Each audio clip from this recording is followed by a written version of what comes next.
শিলিগুড়ি নিবাসী শ্রী মাখনলাল সরকার সবরই প্রতীক্ষার মতো দীর্ঘ প্রতীক্ষা।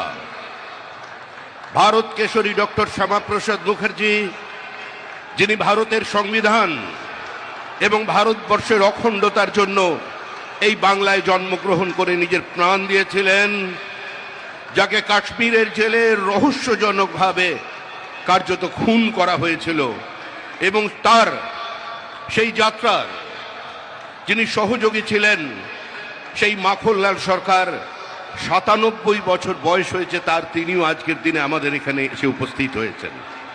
শ্রী মাখনলাল সরকার তারপরে দিল্লিতে একটি দেশাত্মবোধক গান গাওয়ার জন্য দিল্লি পুলিশ তাকে গ্রেপ্তার করে। কংগ্রেসের সরকার নিয়ে যাওয়া হয় বিচারালয়ে। বিচারপতি বলেন তার উকিলের পরামর্শে যে ক্ষমা চান, আপনার মুক্তি দেব। শ্রমিক ভট্টাচার্য মহাশয়, আমি তাকে অনুরোধ জানাবো আজকে শ্রী মাখনলাল সরকার সম্পর্কে তিনি আমাদের বলবেন।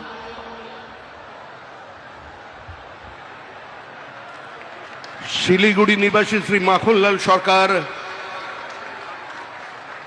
সবরই প্রতীক্ষার মতো দীর্ঘ প্রতীক্ষা।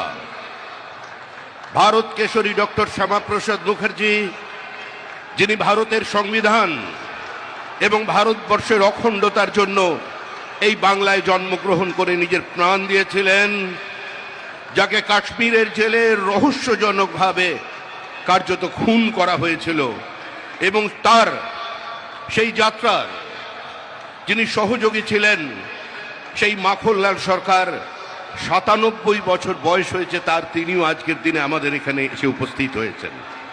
শ্রী মাখনলাল সরকার তারপরে দিল্লিতে একটি দেশাত্মবোধক গান গাওয়ার জন্য দিল্লি পুলিশ তাকে গ্রেপ্তার করে। কংগ্রেসের সরকার নিয়ে যাওয়া হয় বিচারালয়ে। বিচারপতি বলেন তার উকিলের পরামর্শে যে ক্ষমা চান, আপনার মুক্তি দেব। শিলিগুড়ি নিবাসী শ্রী মাখনলাল সরকার সবরই প্রতীক্ষার মতো দীর্ঘ প্রতীক্ষা।